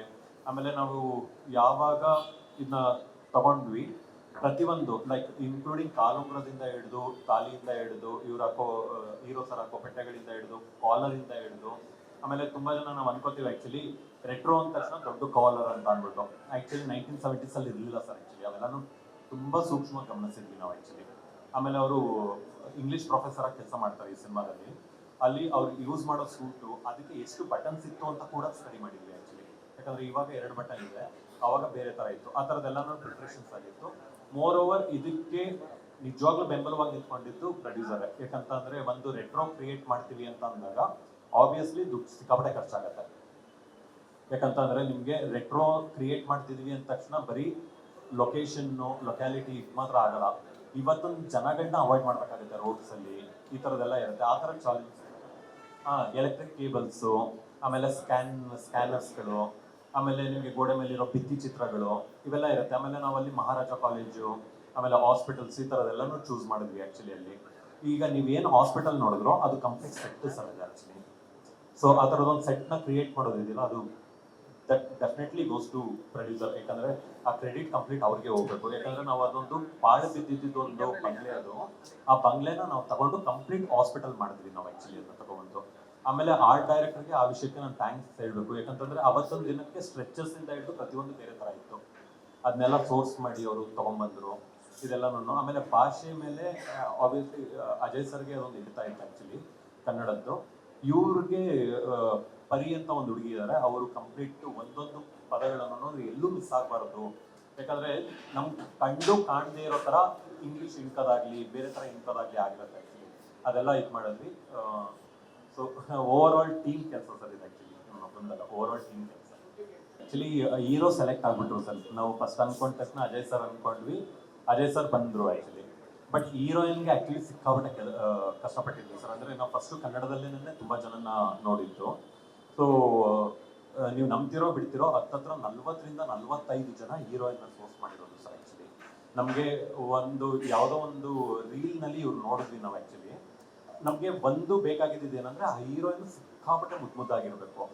ಎರಡನೇದು ಬ್ರಾಹ್ಮಣ್ ಕುಟುಂಬಕ್ಕೆ ಹೋಲಿಕೆ ಬರಬೇಕು ಆ ಮುಖ. ಮೂರನೇದು ಆ ರೆಟ್ರೋ ಮುಖ ಇದಾಗಬೇಕು. ಸೊ ಅದನ್ನ ನಾವು ತುಂಬ ಕನ್ನಡ ಆ್ಯಕ್ಚುಲಿ ನಿಮ್ಗೆ ಗೊತ್ತಿರೋ ನಾನು ಆಲ್ಮೋಸ್ಟ್ ಬಹುತೇಕ ನನ್ನ ಸಿನಿಮಾದಲ್ಲಿ ಕನ್ನಡ ಹೀರೋಯಿನ್ಸ್ ಇರೋದು. ಸೊ ಇದರಲ್ಲಿ ನಾವು ತುಂಬ ಜನನ ಟ್ರೈ ಮಾಡಿದ್ವಿ. ಕೊನೆಗೆ ಸಿಗದೇ ಇರೋ ಪಕ್ಷದಲ್ಲಿ ಕೊನೆಗೆ ಹೇಗಾಗೋಯ್ತು ಅಂದರೆ ನಾನು ಪ್ರೊಡ್ಯೂಸರು ರಸ್ತೆಲ್ಲಿ ಹೋಗೋರ್ನೆಲ್ಲ ಇದು ಮಾಡ್ತಾ ಇದ್ವಿ. ಆ್ಯಕ್ಚುಲಿ ಇವ್ರನ್ನ ಮಾಡ್ಬೋದಾ ಹೀರೋಯಿನ್, ಇವ್ರನ್ನ ನೋಡ್ಬೋದಾ ಅನ್ನೋ ಥರನೆಲ್ಲ. ಫೈನಲಿ ಒಂದು ರೀಲಲ್ಲಿ ನೋಡಿದ್ವಿ ಅವ್ರನ್ನ. ಆಮೇಲೆ ಕರ್ಕೊಬಂದಾದ್ಮೇಲೆ ಸುಮ್ಮನೆ ಕುತ್ಕೊಂಡು ಯೋಚನೆ ಮಾಡಿ ಓಕೆ ಇವ್ರು ಹೀರೋಯಿನ್ ಅಂತ ಚೂಸ್ ಮಾಡಿದಲ್ಲ ಸರ್. ಫಸ್ಟ್ ಅವ್ರನ್ನ ಕರೆಸಿ ಮಾತಾಡಿ ಬ್ಯಾಂಗ್ಳೂರಿಗೆ. ಸೊ ಅವರು ಮಾಡ್ಬೋದಾ ಇದನ್ನ ಅನ್ನೋದೆಲ್ಲ ನಾವು ಒಂದು ಸ್ವಲ್ಪ ಇದು ಮಾಡಿ, ಸೊ ಆ ಕಾಸ್ಟ್ಯೂಮ್ಸ್ ಇದ್ರ ಮೇಲೆ ಇವ್ರ ಮೇಲೆ ಕುತ್ಕೊಂಡ್ರೆ ಹೇಗೆ ಕುತ್ಕೊಳ್ಳುತ್ತೆ ಆ ಥರದ್ದೆಲ್ಲ ನಾನು. ಆಮೇಲೆ ಓವರ್ ಆಲ್ ಡೈರೆಕ್ಷನ್ ಡಿಪಾರ್ಟ್ಮೆಂಟ್ ಸಿಕ್ಕಾಪಟ್ಟೆ ಶ್ರಮ ಪಡ್ತಾರೆ ಸರ್ ಆ ವಿಷಯದಲ್ಲಿ, ಹೀರೋಯಿನ್ನ ಆ ಹಂತಕ್ಕೆ ತಗೊಂಬರಕ್ಕೆ. ಆಮೇಲೆ ಇವರು ಏನು ಕಡಿಮೆ ಇಲ್ಲ ಆ್ಯಕ್ಚುಲಿ. ಕೂತಿದ್ರೆ, ಊಟ ಮಾಡ್ತಿದ್ರೆ, ಮಲಗಿದ್ರೆ ಎಲ್ಲ ನಮ್ಮ ಡೈಲಾಗ್ಸ್ಗಳನ್ನ ಪ್ರಾಕ್ಟೀಸ್ ಮಾಡ್ತಾ ಇದ್ದಾರೆ ಆ್ಯಕ್ಚುಲಿ. ಸೊ ಹಾಗೆ ಹೀರೋಯಿನ್ನು ಅಂದರೆ ಇಲ್ಲೆಲ್ಲ ಸೋರ್ಸ್ ಮಾಡಿ ನಾವು ಸಿಗದೇ ಇದ್ದಾಗ ಲಕ್ಕಿಲಿ ಸರ್ ಒಂದೊಂದು ಕತೆ ಅದು ಕರ್ಸ್ಕೊಂಡ್ಬಿಟ್ಟಿರುತ್ತೆ ಸರ್. ಇವರು ಹೀರೋ, ಇವ್ರು ಹೀರೋಯಿನ್. ಜಸ್ಟ್ ನಾವು ಹುಡುಕ್ತಾ ಇರ್ತೀವಿ ಅಷ್ಟೇ ದುರ್ಬಿನ್ ಹಾಕೊಂಡು. ಅದಕ್ಕೆ ಗೊತ್ತಿರುತ್ತೆ ಸರ್ ಯಾರು ಬೇಕು ನನಗೆ ಇದಕ್ಕೆ ಅಂತ. ಅದು ಆಯ್ಕೆ ಮಾಡ್ಕೊತು ನಮ್ಗೆ ಇಲ್ಲ ಅರ್ಥ ಆಯ್ತಲ್ಲ. ಅದ್ರಲ್ಲಿ ಪ್ರೀತಿ ಜೀವನ ಆಗಿತ್ತು, ಇದರಲ್ಲೂ ಪ್ರೀತಿನೇ ಜೀವನ. ಕೈ ಹಿಡಿಯತ್ತ ನಿಮಗಿರೋ ಪ್ರಶ್ನೆ ನನಗೂ ಅದೇ ಇರೋ ಪ್ರಶ್ನೆ. ಈಗ ಪ್ರತಿಯೊಂದು ಸಿನಿಮಾ ಮಾಡಬೇಕಾದ್ರೆ ಎಲ್ಲ ಕಲಾವಿದನು ಕೈ ಹಿಡೀಲಿ, ಇದು ಒಂದು ಸಿನಿಮಾ ಮತ್ತೊಂದು ದಾರಿದೀಪ ಆಗಲಿ, ಇನ್ನೊಂದು ಮೈಲಿಗಲ್ಲಾಗಲಿ ಅಂತಲೇ ಆಸೆ ಪಡ್ತಾನೆ. ಸೊ ಹಾಗಾಗಿ ಅಷ್ಟು ವರ್ಷಗಳಿಂದ ಅಷ್ಟು ಡೆಡಿಕೇಟೆಡ್ ಆಗಿ ಅಷ್ಟು ಶ್ರದ್ಧೆಯಿಂದ ಇದರಲ್ಲಿ ಇನ್ವಾಲ್ವ್ ಆಗಿನೇ ಕೆಲಸ ಮಾಡಿದ್ದೀನಿ. ಹಾಗಾಗಲಿ ಅಂತ ಆಶಿಸ್ತಾ ಇದ್ದೀನಿ. ಅದು ಪ್ರಶ್ನೆ ನನಗೂ ಪ್ರಶ್ನೆನೇ ಅದು. ಯಾವಾಗಲೂ ರಿಲೀಸ್ ದಿನಾನೇ ಅದ್ರ ಉತ್ತರ ಸಿಗೋದು. ಆಗತ್ತಾ ಅಂತ ನಾನು ಇವತ್ತೇ ಭವಿಷ್ಯವಾಣಿ ನುಡಿಯೋದು ಕಷ್ಟ ಆಗ್ಬಿಡುತ್ತೆ. ಅದೃಷ್ಟ ಎಲ್ಲಿಂದ ಎಲ್ಲಿಗಾದರೂ ತೊಗೊಂಡೋಗ್ಬೋದು, ಅಲ್ಲಿಗೆ ಇರ್ಬೋದು. ಒಟ್ಟಿನಲ್ಲಿ ಒಂದು ಧೈರ್ಯ ಏನಪ್ಪ ಅಂತಂದರೆ ಎಲ್ಲೂ ಕೂಡ ಸಿನಿಮಾ ಚೆನ್ನಾಗಿಲ್ಲಪ್ಪ ಅಂತ ಅಂದ್ಬಿಟ್ಟು ನನ್ನ ಕರಿಯರ್ ಇದರಿಂದ ಖಂಡಿತ ಇಳಿಯಲ್ಲ, ಅದಕ್ಕೆ ಧಕ್ಕೆ ಅಂತೂ ಬರಲ್ಲ. ನೋಡಿರ್ತಕ್ಕಂಥ ಪ್ರೇಕ್ಷಕ ಬೈಕೊಂಡಂತೂ ಹೋಗಲ್ಲ. ಅಷ್ಟು ನಂಬಿಕೆ ನನಗೆ, ಅಷ್ಟು ಗ್ಯಾರಂಟಿ ಕೊಡಬಲ್ಲೆ. ಈ ಎಷ್ಟು ಮಟ್ಟ ಕೈ ಹಿಡಿಯುತ್ತೆ ಸರ್. ಆ್ಯಕ್ಚುಲಿ ಈ ಪ್ರಶ್ನೆ ಡೈರೆಕ್ಟರ್ಗಲ್ಲ ಸರ್, ಇದು ಪ್ರೊಡ್ಯೂಸರ್ಗೆ ಆ್ಯಕ್ಚುಲಿ. ಯಾಕೆ ಅಂತಂದರೆ ನಿಮ್ಗೆ ಗೊತ್ತು ಸರ್, ನಾವು ಏನೇನೋ ಪ್ರಾಜೆಕ್ಟ್ನ ಪಿಚ್ ಮಾಡ್ತಿರ್ತೀವಿ ಆ್ಯಕ್ಚುಲಿ. ನಮಗೊಂದು ಇರುತ್ತೆ, ನಾವು ಈ ಥರ ತೋರಿಸ್ಬೇಕು, ನಾವು ಈ ಥರ ಡೈರೆಕ್ಟ್ ಮಾಡಬೇಕು ಅನ್ನೋ ಥರದ್ದೆಲ್ಲ. ನೀವು ಪ್ರೊಡ್ಯೂಸರ್ ಕೇಳಬೇಕು, ಇದು ಅವ್ರು ಪಿಚ್ ಮಾಡೋದ್ರಲ್ಲ ನಿಮ್ಗೆ ಹೆಂಗೆ ಧೈರ್ಯ ಬಂತು ಈ ಸಿನಿಮಾ ಮಾಡೋಕ್ಕೆ ಅಂತ ಅಂದ್ಕೊಂಡು. ಸೊ ನಿಮ್ಮ ಮೊದಲನೇ ಪ್ರಶ್ನೆಗೆ ಡೆಫಿನೆಟ್ಲಿ ಅದು ಪ್ರೊಡ್ಯೂಸರ್ ಆನ್ಸರ್ ಮಾಡಬೇಕು ಸರ್. ಯಾಕಂದರೆ ನಿಮ್ಗೆ ಗೊತ್ತಿರುತ್ತೆ ಸರ್, ಡೈರೆಕ್ಟರ್ ಅಂದಮೇಲೆ ನಾವು ಎಲ್ಲ ಥರ ಪ್ರಾಜೆಕ್ಟ್ಸ್ನ ಸರ್, ಎಲ್ಲ ಡೈರೆಕ್ಟರ್ಗಳಿಗೂ ಆಸೆ ಇದ್ದಂಗೆ ನನಗೂ ಇರುತ್ತೆ ಸರ್. ಆ್ಯಕ್ಚುಲಿ ಏನೋ ಒಂದು ಹೊಸದು ಮಾಡಬೇಕು, ಏನೋ ಒಂದು ಹೊಸ ಥರ ತೋರಿಸ್ಬೇಕು, ನನ್ನ ಗುರ್ತಿಸ್ಕೋಬೇಕು, ನಾನು ಶಾಣೆ ಹಿಡಿಬೇಕು ಅನ್ನೋ ಥರದ್ದೆಲ್ಲ ಇರುತ್ತೆ. ಸೊ ನಾವು ತೊಗೊಂಡು ಹೋಗಿ ಪ್ರೊಡ್ಯೂಸರ್ ಹತ್ರ ಇಟ್ಟಾಗ ಅವ್ರು ಹೆಂಗೆ ಧೈರ್ಯ ಮಾಡಿದ್ರು ಅನ್ನೋದು ಅವ್ರು ಹೇಳ್ಬೇಕು ಆ್ಯಕ್ಚುಲಿ. ಎರಡನೇ ಪ್ರಶ್ನೆ ಇವತ್ತಿಗೆ ರಿಲೇಟ್ ಆಗುತ್ತಾ ಅನ್ನೋ ಥರದ್ದು ಸರ್. ಕೆಲವು ವಿಷಯಗಳಿರುತ್ತೆ ಸರ್, ಇವತ್ತಲ್ಲ ಸರ್, ಇನ್ನೂ 100 ವರ್ಷ ಹೋದ್ರೂ ಪ್ರೀತಿನೇ ಸ್ವಲ್ಪ ಬದಲಾವಣೆಗಳಾಗಿರ್ಬೋದು ಆ್ಯಕ್ಚುಲಿ. ಹಾಗಂತ ಅಂದ್ಬಿಟ್ಟು ಪ್ಯೂರ್ ಲವ್ ಇಲ್ಲ ಅಂತ ನಾವು ಹೇಳೋಕ್ಕಾಗಲ್ಲ ಆ್ಯಕ್ಚುಲಿ. ಎರಡನೇದು ಏನಂತಂದರೆ, ಈ ಕತೆ ನಾವು ಆಯ್ಕೆ ಮಾಡ್ಕೊಂಡಾಗ ಒಂದು ನಮ್ಗೆ ಅನಿಸಿದ್ದು, ನೀವು ಹೆಂಗೆ ಕೇಳಿದ್ರು ಇದೇ ಥರ ನಮಗೆ ಒಂದಷ್ಟು ಪ್ರಶ್ನೆಗಳು ಬಂತು ನಾವು ಡಿಸ್ಕಷನ್ಸಲ್ಲಿ ಕೂತಿದ್ದಾಗ.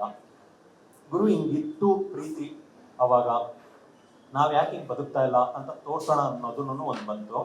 ಆಮೇಲೆ ಒಂದು ಸರ್, ಲವ್ ಸ್ಟೋರೀಸ್ಗೆ ಯಾವತ್ತೂ ಸಾವಿಲ್ಲ ಸರ್. ನೀವು ಯಾರು ತೋರಿಸ್ತಾ ಇದ್ದೀರಾ ಅನ್ನೋದಲ್ಲ ಇಂಪಾರ್ಟೆಂಟ್ ಆ್ಯಕ್ಚುಲಿ, ಅದು ಹೇಗೆ ತೋರಿಸ್ತೀರಾ. ಸೊ ನಮಗೆ ಮೋಸ್ಟ್ ಚಾಲೆಂಜ್ ಅನ್ಸಿದ್ದು ನೀವು ಹೇಳ್ದಂಗೆ 50-60ನೇ 1950-60s ಕಾದಂಬರಿ ಹೇಗೆ ಇವತ್ತು ಅಡಾಪ್ಟ್ ಮಾಡಿದ್ರಿ ಅಂತ ಅಂದ್ಕೊಂಡು, ಪ್ರಾಮಾಣಿಕವಾಗ್ಲೂ ಅವತ್ತಿನ ಕಥೆನ ಇವತ್ತಿಗೆ ಅಡಾಪ್ಟ್ ಮಾಡಿದ್ವಿ ಸರ್. ಅದ್ರ ಮೇಲೆ ಸಿಕ್ಕಾಪಟ್ಟೆ ಗ್ರೌಂಡ್ ವರ್ಕ್ಗಳಾಯ್ತು ಆ್ಯಕ್ಚುಲಿ. ಇವತ್ತು ಹೆಂಗೆ ಕನೆಕ್ಟ್ ಆಗ್ತಾರೆ ಅದು ಆ ಥರದ್ದೆಲ್ಲ. ಸೊ ಅವತ್ತೊಂದೇ ಕಥೆ ಆಗಿದ್ರು ಮಾಡಿರೋದು ಇವತ್ತಿನ ಪ್ರೇಕ್ಷಕರುಗಳನ್ನ ದೃಷ್ಟಿಕೋನದಲ್ಲಿ ಇಟ್ಕೊಂಡು ಸರ್. ಸೊ ನಿಮ್ಮ ಮೊದಲನೇ ಪ್ರಶ್ನೆಗೆ ಅದೇ ಪ್ರೊಡ್ಯೂಸರ್ ಆನ್ಸರ್ ಮಾಡ್ತಾರೆ, ಹೆಂಗೆ ಧೈರ್ಯ ಮಾಡಿದ್ರಿ ನೀವು. ಇಲ್ಲ, ತುಂಬಾ ದಿನ ನಾನು ವರ್ಕ್ ಮಾಡಲಿಲ್ಲ ಇದರಲ್ಲಿ. ಒಂದು 6 ದಿನ ಅನ್ಸುತ್ತೆ ಟೋಟಲ್ ಆಗಿ ನಾನು ವರ್ಕ್ ಮಾಡಿ. 6 ರಿಂದ 7 ದಿನ ಇರಬೇಕು, ಇನ್ನೂ ಕಡಿಮೆನೇ ಗೊತ್ತಿಲ್ಲ. ಅದೇ 6 ರಿಂದ 7 ದಿನ ಅಷ್ಟೇನೆ. ಡೇಟ್ ಕ್ಲಾಶ್ ಆಗೋದು ಇದ್ದೇ ಇರುತ್ತೆ, ನಿಮ್ಗೆ ಗೊತ್ತಿದೆ. ಎಲ್ಲೋ ಒಂದ್ ಕಡೆ ಅದನ್ನ ಮ್ಯಾಚ್ ಮಾಡಿಕೊಂಡು ಅಡ್ಜಸ್ಟ್ ಮಾಡ್ಕೊಂಡು ಹೋಗಿ ಕೊನೆಗೆ ಸುಲಭ ಆಯ್ತು ಈ ಸಿನಿಮಾ. ನನಗೆ ಈ ಸಿನಿಮಾ ಮಾಡಲೇಬೇಕು ಅಂತಿತ್ತು. ನನಗೆ ಮಂಜು ಸಾರ್ ಕತೆ ಹೇಳಿದಾಗ, ಲೋಹಿತ್ ಸಾರು ಮಾತಾಡಿದಾಗ ಈ ಸಿನಿಮಾ ಬಿಡಬಾರ್ದು ಅಂತ. ಅಂದರೆ ಇಲ್ಲಿ ಇದರಲ್ಲಿ ಆ್ಯಕ್ಟ್ ಮಾಡಿದವರು ಎಲ್ಲರೂ ಅದನ್ನೇ ಹೇಳ್ತಾರೆ ಅನ್ಸುತ್ತೆ. ಅಂದರೆ ಅದಷ್ಟು ಕುತೂಹಲವಾಗಿದೆ. ಅಂದರೆ ಈ ಥರ ಸಿನಿಮಾದಲ್ಲಿ ನಾವು ಭಾಗಿಯಾಗಿದ್ದೀವಲ್ಲ ಅಂತ ನಮ್ಮ ಜೀವನ ಪೂರ್ತಿ ನೆನ್ಪಿಟ್ಕೋಬೋದು. ಹಾಗಾಗಿ ಖಂಡಿತ ಯಾರು ಈ ಸಿನಿಮಾನ ಬಿಡಲ್ಲ ಅನ್ಸುತ್ತೆ ಈ ಕತೆ ಕೇಳಿದಾಗ. ನಾನು ಕೂಡ ಆ ನಿಟ್ಟಿನಲ್ಲಿ ಸಹ ಕಲಾವಿದನಾಗಿ ಅಥವಾ ಪೋಷಕ ಕಲಾವಿದನಾಗಿ ಈ ಸಿನಿಮಾನ ತುಂಬ ಎಂಜಾಯ್ ಮಾಡಿದ್ದೀನಿ. ನೀವು ಕೇಳಿದ ಪ್ರಶ್ನೆ ಅದೇ ಅನ್ಸುತ್ತೆ, ಎಷ್ಟು ಡೇಟ್ ಕ್ಲಾಶ್ ಆಯಿತು, ಎಷ್ಟು ಬ್ಯುಸಿ ಆಗಿದೆ ಅಂತ. ಆ ಹಂತದಲ್ಲಿ ನಾನು ಮ್ಯಾಚ್ ಮಾಡೋದಕ್ಕೆ ಈಸಿ ಆಯಿತು ಅನ್ಸುತ್ತೆ. ನಾವು ತುಂಬ ಬ್ಯುಸಿ ಏನಿಲ್ಲ, ಎಲ್ಲೋ ಒಂದೊಂದು ಸಿನಿಮಾ ಮಾಡ್ತಿದ್ದೀವಿ, ನಮ್ಗೆ ಹಂಗೆ ಅನ್ಸುತ್ತೆ ಅಷ್ಟೇ ಬ್ಯುಸಿ ಇದ್ದಾರೆ ಅಂತ. 15 ದಿನ ಮನೇಲೇ ಕೂತಿರ್ತೀವಿ ಕೆಲವು ಟೈಮ್, ಇಡೀ ತಿಂಗಳೇನು ವರ್ಕ್ ಮಾಡೇ ಇರೋಲ್ಲ. ನೋಡೋರಿಗೆ ಮಾತ್ರ ಆ ಸಿನಿಮಾಗಳು ಬಂದಾಗ ಬ್ಯುಸಿ ಇದ್ದಾರೆ ಅನ್ಸುತ್ತೆ. ನಾವು ಬ್ಯುಸಿ ಥರ ಆ್ಯಕ್ಟು ಮಾಡ್ತೀವಿ ಒಂದೊಂದಷ್ಟು, ಹಾಗಿದ್ದೀವಿ ಅನ್ನೋ ಥರ. ಧನ್ಯವಾದ. ಅದು ಬ್ಯಾಂಕ್ ಬ್ಯಾಲೆನ್ಸ್ ನೋಡ್ಬೇಕು ಸರ್. 1 ಕೋಟಿ ಇಲ್ಲ, IT ರೈಡ್ ಆದರೆ ಕಷ್ಟ ಸರ್ ಬೇಡ. ಅಲ್ಲಿ ಮಂಜು ಸರ್ ಹೇಳ್ದ ಹಾಗೆ ಇದು ಪ್ರೀತಿ ಬದಲಾಗಲ್ಲ, ವ್ಯಕ್ತಪಡಿಸೋ ರೀತಿ ಬದಲಾಗಿದೆ, ಸಿನಿಮಾ ಟೆಕ್ನಾಲಜಿ ಬದಲಾಗಿದೆ. ಬಟ್ ಆ್ಯಸ್ ಆನ್ ಆರ್ಟಿಸ್ಟ್ ಆ ಟೆಕ್ನಾಲಜಿನ ತಲೆಯಲ್ಲಿ ಇಟ್ಕೊಂಡು ಆ್ಯಕ್ಟ್ ಮಾಡಲ್ಲ. ಸೊ ಟೆಕ್ನಿಕಲ್ ಪಾರ್ಟ್ ಏನೇ ಇದ್ರೂ ಅಫ್ಕೋರ್ಸ್ ಅವ್ರ ಜವಾಬ್ದಾರಿ ಆಗಿರುತ್ತೆ. ಅಂದರೆ ಒಂದು ಟೆಕ್ನಿಕಲ್ ಐಡಿಯಾ ಇರುತ್ತೆ ಅಷ್ಟೇ. ಅಂದರೆ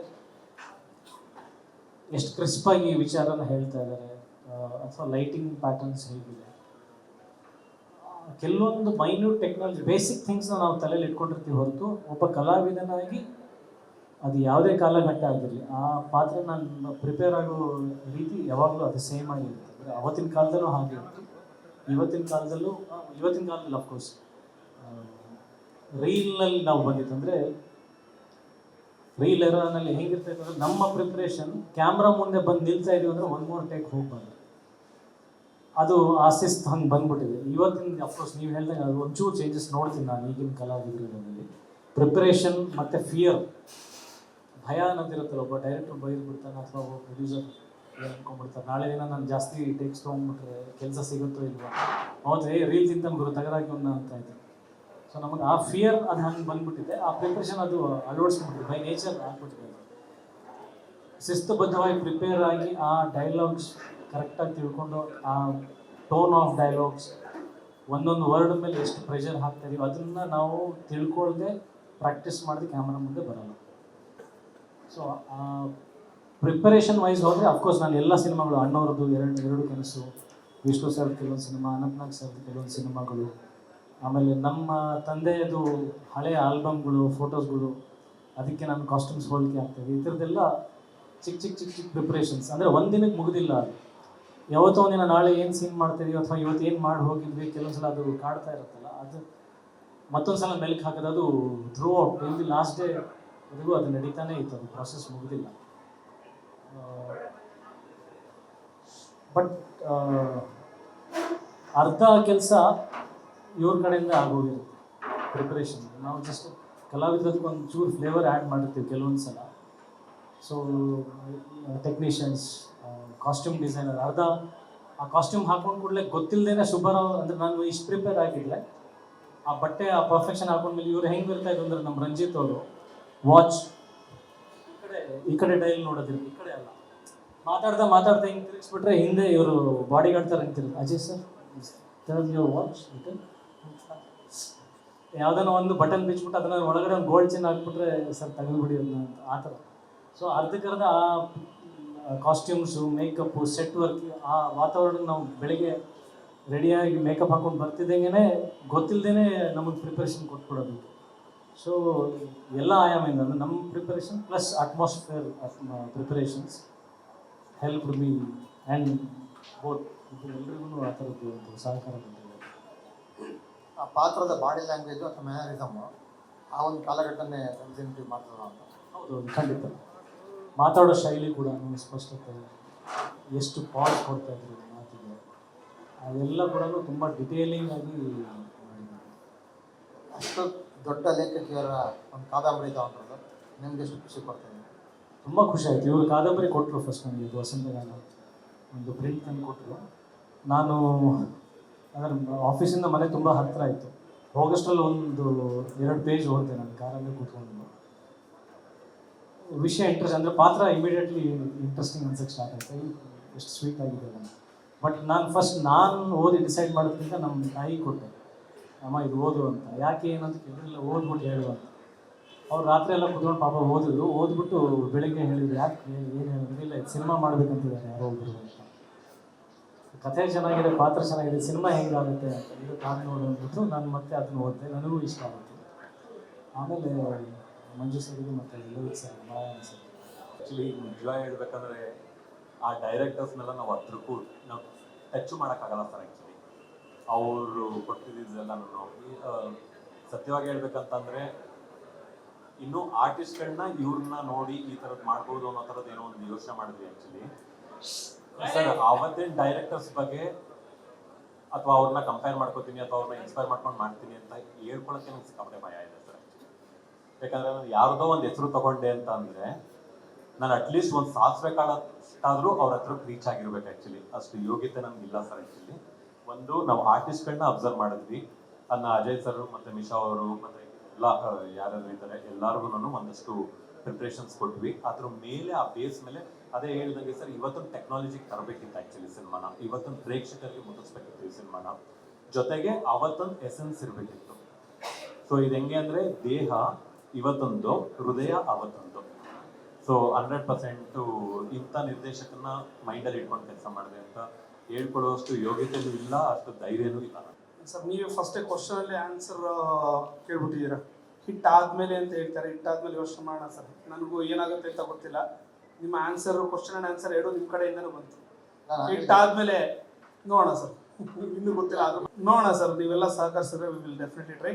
ಆ ಕತೆ ಮಾಡ್ತೀವಿ ಅನ್ನೋ ಗೊತ್ತಿಲ್ಲ, ಬೇರೆ ಚಿತ್ರ ಮಾಡೋಕ್ಕೆ ಟ್ರೈ ಮಾಡೋಣ ಸರ್.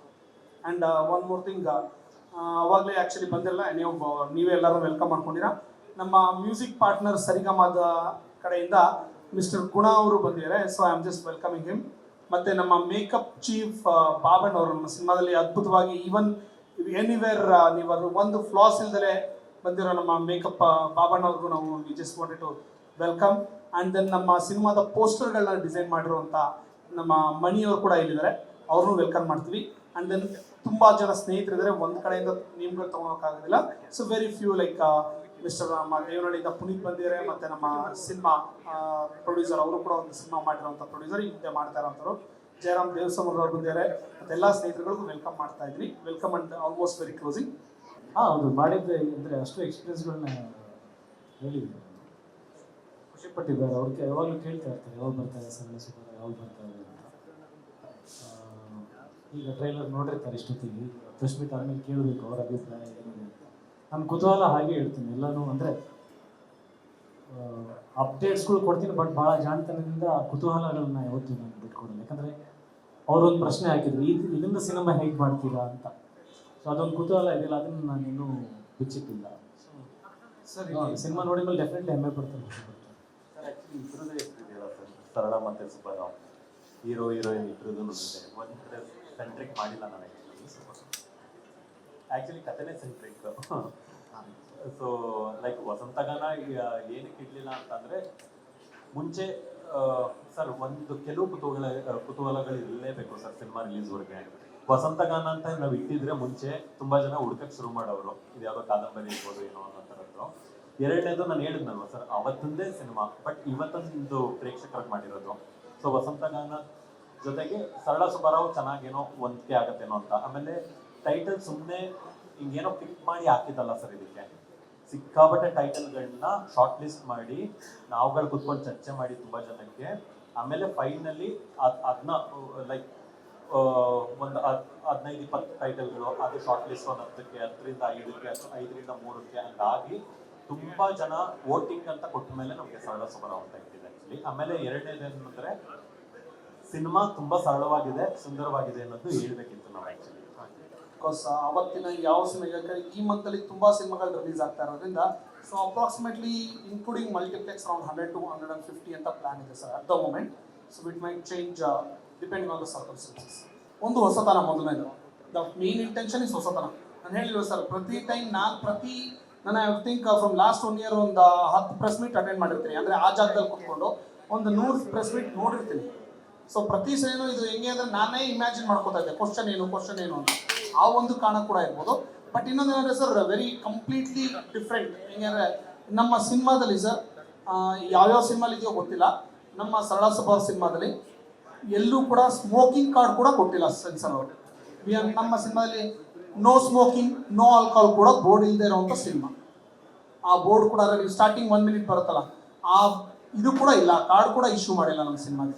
ಸೊ ಆ ಕಾರಣಕ್ಕೆ ಸೊ ಹಿಂಗಿದ್ರು ಮತ್ತೆ ಏನು ಚಾನ್ಸ್ ಸಿಗುತ್ತೋ ಇಲ್ಲೋ ಗೊತ್ತಿಲ್ಲ, ಎಲ್ಲರನ್ನೂ ಸೇರಿಸಿ get together, it's not an event. ನಾನು ಹೇಳ್ದಂಗೆ ಮಾಧ್ಯಮ ಮಿತ್ರವ್ರ ಜೊತೆ ಒಂದು ಸ್ವಲ್ಪ ಹೊತ್ತು ಕುತ್ಕೊಂಡು ಮಾತಾಡೋಕ್ಕಾಗುತ್ತೆ. ಇಲ್ಲಿಂದ ಅಟ್ಲೀಸ್ಟ್ ಅಲ್ಲೋ ಕೂತ್ಕೊಂಡು ಆ ಪಕ್ಕದ ಜಾಗಕ್ಕೆ ಕೂತ್ಕೊಂಡು ಮಾತಾಡೋಣ ಅನ್ನೋ ಕಾರಣಕ್ಕೆ ಇಲ್ಲಿ ಪ್ಲ್ಯಾನ್ ಮಾಡ್ತೀವಿ ಸರ್. ಸರ್ ಸ್ಮೋಕಿಂಗ್ ಕಾರ್ಡ್ ಇಲ್ಲ ಅನ್ನೋ ಬೇಜಾರಿಗೋಸ್ಕರ ಇಲ್ಲ ಮಾತಾಡಿ. ಹಂಗೆ ಅನ್ಕೊಳ್ಳಿ ಸರ್, ಒಂಥರ ಹಂಗೆ ಅನ್ಕೊಳ್ಳಿ ಸರ್. ನಮಗಂತೂ ಅಲ್ಲಂತೂ ಇಲ್ಲ ಸರ್. ಅಟ್ಲೀಸ್ಟ್ ಇಲ್ಲಾರು ನೋಡೋಣ, ಸ್ಮೋಕಿಂಗ್ ಡ್ರಿಂಕಿಂಗ್ ಕಾರ್ಡ್ ಇಲ್ಲ ಅಂತ ಟ್ರೈ ಮಾಡಿರ್ಬೋದು ಸರ್. ಎಲ್ಲ ನಿಮ್ಮ ಇದು ಸರ್. ಈಗ ಆ ಲೇಖಕಿ ಕಾದಂಬರಿಲಿ ಒಂದು ಬಾರ್ ಸೀನ್ ಇದ್ರೆ ನಾವು ಮಾಡ್ತೀವಲ್ವ ಸರ್. ಈಗ ಎಂಥ ದೊಡ್ಡ ದೊಡ್ಡ ಸಿನಿಮಾಗಳು ಶೂಟಿಂಗ್ ಬೇರೆ ಸರ್, ಶೂಟಿಂಗ್ ಬೇರೆ, ಪ್ರೆಸ್ ಮೀಟ್ ಬೇರೆ ಸರ್. ಇದು ಪ್ರೆಸ್ ಮೀಟ್ ಅಂತ ಹೇಳಿಲ್ಲ ಸರ್, ಪ್ರೆಸ್ ಅವ್ರ ಜೊತೆ ಗೆಟ್ ಟುಗೆದರ್ ಅಂತ ಹೇಳಿದೆ ಸರ್, ಪ್ರೆಸ್ ಮೀಟ್ ಅನ್ನೋದಕ್ಕಿಂತ. ಸೊ ಒಂದು ಹೊಸತನ ಬೇಸಿಕಲಿ ಟ್ರೈ ಹೇಳಬೇಕು ಅಂದರೆ ಸರ್, ಅದನ್ನೇ ನೋಡಿ ನನಗೆ ಬೇಜಾರಾಗಿತ್ತು, ಒಂದು ಹೊಸ ಟ್ರೈ ಮಾಡೋಣ ಅಂತ. ಸೊ ಮುಂದಿನ ಸರಿ ಇನ್ನೊಂದು ಜಾಗದಲ್ಲಿ ಎಲ್ಲರೂ ಟ್ರೈ ಮಾಡೋಣ ಸರ್. ಆ ಥರ ಪ್ರತಿ ಸಲ ಒಂದೊಂದು ಡಿಫ್ರೆಂಟಾಗಿ ಟ್ರೈ ಮಾಡೋಣ ಅನ್ನೋದೇ ಒಂದು intention is very simple sir. ಈ ಎನ್ವಿರಾನ್ಮೆಂಟು ಅದಕ್ಕಿಂತ ಇಂಪಾರ್ಟೆಂಟ್ ಏನು ಗೊತ್ತಾ ಸರ್, ಅದೇ ಒಂದು ಎನ್ವಿರಾನ್ಮೆಂಟ್ ನಾವು ಎಲ್ಲೇನು ಮಾಡ್ತೀವಿ ಅಂತ ನಮಗೂ ಗೊತ್ತಾ ಸರ್. ನೀವು ಪ್ರೆಸ್ ಮೀಟ್ಗಳನ್ನ ಅದನ್ನೇ ನೋಡಿ ಬೇಜಾರಾಗಿತ್ತು. ಈ ಥರ ಒಂದು ಸ್ವಲ್ಪ ಲೈಟಿಂಗ್ ಚೆನ್ನಾಗಿ ಕಾಣುತ್ತೆ, ಜೊತೆಗೆ ಸೋಷಿಯಲ್ ಮೀಡಿಯಾಗಳಲ್ಲಿ ಇದೇ ಚೆನ್ನಾಗಿ ಕಾಣುತ್ತೆ ಸರ್. ಆ್ಯಕ್ಚುಲಿ ಟ್ರೆಂಡಿಂಗ್ ಜೆನ್ಸಿ ಹುಡುಗರು ಒಂಚೂರು ಇದನ್ನಾದ್ರೂ ತೋರಿಸೋಣ. ಸಿನಿಮಾಲಂತೂ ಈ ಥರ ಎನ್ವಿರಾನ್ಮೆಂಟ್ ತೋರಿಸಿಲ್ಲ. ಸೊ ಇದರಲ್ಲೇ ತೋರಿಸ್ಬೋಣ ಈವೆಂಟಲ್ಲಿ ಸರ್. ಡಿಸ್ಟ್ರಿಬ್ಯೂಷರು ಹೊಸೊಬ್ರು ಹೊಸ ಡಿಸ್ಟ್ರಿಬ್ಯೂಟರ್ ಮಾಡ್ತಾ ಇದ್ದಾರೆ. We are coming with new distributor actually. So ಅದನ್ನು ನಾನು ಮುಂದೆ ಅನೌನ್ಸ್ ಮಾಡ್ತೀನಿ ಸರ್. ಆ್ಯಕ್ಚುಲಿ ಹೊಸ ಡಿಸ್ಟ್ರಿಬ್ಯೂಟರ್ ರವಿ ಫಿಲ್ಮ್ಸ್ ಅಂತ ಅವ್ರು ಮಾಡ್ತಾ ಇದ್ದಾರೆ. ಸೊ ಮಾತುಕತೆ ನಡೀತಾ ಇದೆ. ಸೊ ಆಗಿದೆ ಅಂದ್ಕೊಳ್ಳಿ. ಸಿನಿಮಾ ಹೆಂಗೆ ಉಳಿಸ್ಕೋತೀವಿ, ಸಿನಿಮಾ ಚೆನ್ನಾಗಿದ್ರೆ ಉಳಿಯುತ್ತೆ ಅನ್ನೋದು ಒಂದೇ ಸರ್ ನನ್ನ logic. Because sir Kannada cinema ಹೇಗಾಗಿದೆ ಅಂದರೆ ಒಂದು 3 ತಿಂಗಳು IPL, ಒಂದು 3 ತಿಂಗಳು ಮಳೆ, ಒಂದು 3 ತಿಂಗಳು, ಈಗ 3 ತಿಂಗಳಲ್ಲ ಸರ್, 1 ತಿಂಗಳು 2 ತಿಂಗಳು ದೊಡ್ಡ ಸಿನಿಮಾಗಳು ಅನ್ನೋ ಬೈದಲ್ಲಿ ಆ ಸಿನಿಮಾಗಳು ಬರಲ್ಲ. ಇನ್ನು ಉಳ್ಕೊಳ್ಳೋದು ನಮಗೆ 2-3 ತಿಂಗಳು ಅಂತ ಅಂದ್ಕೊಂಡು. ಎಕ್ಸಾಂಪಲ್ ದೊಡ್ಡ ಸಿನಿಮಾ ಅಂದರೆ ನಾನು ಹೇಳ್ತಾರೆ ಸರ್, ತುಂಬ ಹಳೆಯ ಸಿನಿಮಾಗಳ ನೇಮ್ ಈಗ 1, 2 ಆ ಥರ ಒಂದು ನೇಮ್ ಎಪಿಕ್ ಆಗಿ ಕ್ರಿಯೇಟ್ ಆಗಿರೋ ಸಿನಿಮಾ ಬರ್ಬೇಕಾದ್ರೆ ಯಾವುದೂ ಸಿನಿಮಾಗಳು ಆ ಹಿಂದೆ ಮುಂದೆ ಬರೋದಿಲ್ಲ. ಬಿಕಾಸ್ ನಮಗೂ ಗೊತ್ತು ನಿಮಗೂ ಗೊತ್ತು, ಕರ್ನಾಟಕದಲ್ಲಿ 300 ಥಿಯೇಟ್ರಲ್ಲಿ ನಮಗೆ ಒಂದು 10 ಥಿಯೇಟ್ರ್ 20 ಥಿಯೇಟ್ರ್ ಕೊಡ್ತಾರೆ. ಬಿಕಾಸ್ ಎಲ್ಲರೂ ಅವ್ರ ಬಿಸ್ನೆಸ್ ನೋಡ್ತಾ ಇರ್ತಾರೆ. ಸೊ ನಮ್ಗೆ ಉಳಿದಿರೋ ಈ ವೆರಿ ಶಾರ್ಟ್ ಸ್ಪ್ಯಾನ್ ಏನಿರುತ್ತೆ ಅದರಲ್ಲೇ ನಾವು ಪ್ರಯತ್ನ ಪಡಬೇಕು. ಸೊ ಯಾರು ಸರ್ 10 ಜನ ಆದ್ಮೇಲೆ ಇನ್ನೊಂದೇನು ಗೊತ್ತಾ sir, cinema is not like India Pakistan match. ಈ ಗೆದ್ರೆ ಇಂಡಿಯಾ ಗೆಲ್ಲಬೇಕು ಇಲ್ಲ ಪಾಕಿಸ್ತಾನ ಗೆಲ್ಲಬೇಕು ಅಂತೇನಿಲ್ಲ, 10 ಸಿನಿಮಾಗಳು ಗೆಲ್ಬೋದು. So all are winners. So ಅದ್ರ ಜೊತೆ ನಾವು ಕಾಂಪಿಟೇಷನ್ ಅಂತೇನಿಲ್ಲ sir. We try our best. ನಮ್ಮ ಸಿನಿಮಾ ಚೆನ್ನಾಗಿದ್ರೆ ಜನ ಬರ್ತಾರೆ ಅಂದರೆ ಅದು ನಾನು ಹೇಳೋದೇನು ಬೇಕಿಲ್ವಲ್ಲ ಸರ್. ಸಿನಿಮಾ ಚೆನ್ನಾಗಿದ್ರೆ ಬರ್ತಾರೆ ಅಂತ ನಿಮಗೆ ಗೊತ್ತು ಸರ್. ಪ್ರಯತ್ನ ಆಲ್ರೆಡಿ ಇದೆ. ಆ್ಯಕ್ಚುಲಿ ಕಂಪ್ಯಾರಿಟಿವ್ ಹೇಳ್ಬೇಕಾದ್ರೆ ಸ್ವಲ್ಪ ಲಿಟಲ್ ಲೇಟೇ. ನಾವೇ ತುಂಬ ಟೈಮ್ ತೊಗೊಂಡಿದ್ವಿ ರಿಲೀಸ್ಗೆ. ಆಲ್ಮೋಸ್ಟ್ ಒಂದು 6-7 ಮಂತ್ಸ್ ಪುಷ್ ಮಾಡ್ಕೊಂಡು ಬಂದ್ವಿ. One of the other reason, ಆ ಕಾರಣಗಳು ಏನೇ ಇರ್ಬೋದು XYZ. So push ಮಾಡ್ಕೊಂಡ್ಬಂದ್ವಿ. ಮತ್ತೆ ಇದಾದ್ಮೇಲೆ IPL ಶುರು ಆಗುತ್ತೆ. ಮತ್ತೆ ಅದ್ರ ಮುಂದಿನ ತಿಂಗಳು ಇನ್ನೊಂದೇನಾಗುತ್ತೆ, ಇದೇ ಥರ ಹೋಗ್ತಾರೆ. ಮತ್ತೆ ಜೂನಿಗೆ ಬರಬೇಡಿ ಮಳೆ ಬರಬಾರ್ದು ಸರ್. ಈಗ ಲಾಸ್ಟ್ ಇಯರ್ ಒಂದು ಜೂನ್ ಜುಲೈಯಲ್ಲಿ ಒಂದು ಸಿನಿಮಾ ಆಯಿತು. ಹಿಂಗೆಲ್ಲರೂ ಎಲ್ಲರೂ ಇದೇ ಹೇಳ್ತಾರೆ ಆ ಸಿನಿಮಾಗಳು. ಸೊ ಅಷ್ಟು ಕಾಂಪಿಟೇಷನ್ ಇಷ್ಟು ಕಾಂಪಿಟೇಷನ್ ಅಂತ. ಸೊ ಚೆನ್ನಾಗಿ ಓಡ್ತು. ನಾವು ಇವುಗಳ ಮಧ್ಯೆ ಪ್ರಯತ್ನ ಪಡೋಣ ಅಂತ ಅಷ್ಟೇ ಸರ್. ಒಳ್ಳೆ ಸಿನಿಮಾ ಟ್ರೈ ಮಾಡೋಣ. ಈಗ 10 ಸಿನಿಮಾ ಇದ್ರೇನು ಸರ್, ಸರ್ ಎವ್ರಿ ವೀಕ್ ನಿಮಗೆ ಗೊತ್ತಿರೋ ಪ್ರಕಾರ 6-7 ಸಿನಿಮಾ ಇದ್ದೇ ಇದೆ. ಯಾವ ಮಂತಲ್ಲಿ ಯಾವ ವೀಕಲ್ಲಿ ಇಲ್ಲ ಹೇಳಿ ಸರ್ ಸಿನಿಮಾ. ಲಾಸ್ಟ್ ಇಯರು ನೆನ್ನೆ ಯಾವುದೋ ಒಂದು ಇದರಲ್ಲಿ ನೋಡ್ತಾ ಇದ್ವಿ, 240 ಸಿನಿಮಾ ಇದೆ. ಅದರಲ್ಲಿ 6 ತಿಂಗಳು ಬಿಟ್ಟರೆ 6 ತಿಂಗಳಿಗೆ 240 ಸಿನಿಮಾ. ಜಸ್ಟ್ ಇಮ್ಯಾಜಿನ್ ಮಾಡಿ ಸರ್, ತಿಂಗಳಿಗೆ 40 ಸಿನಿಮಾ ಅಂದರೆ ವಾರಕ್ಕೆ 10 ಸಿನಿಮಾ ಗ್ಯಾರಂಟಿ ಆ್ಯಾವ್ರೇಜ್. ಸೊ ಹಂಗಾಗಿ ಅದು ಇದ್ದೇ ಇರುತ್ತೆ. ಹೋಗ್ತಾ ಇರೋಣ, ರನ್ ವಿತ್ ದ ಫ್ಲೋ. ನಮ್ಮ ಸಿನಿಮಾ ಕೆಪಾಸಿಟಿ ಹಿಂಗಿರುತ್ತೋ ಹಂಗಾಗಲಿ.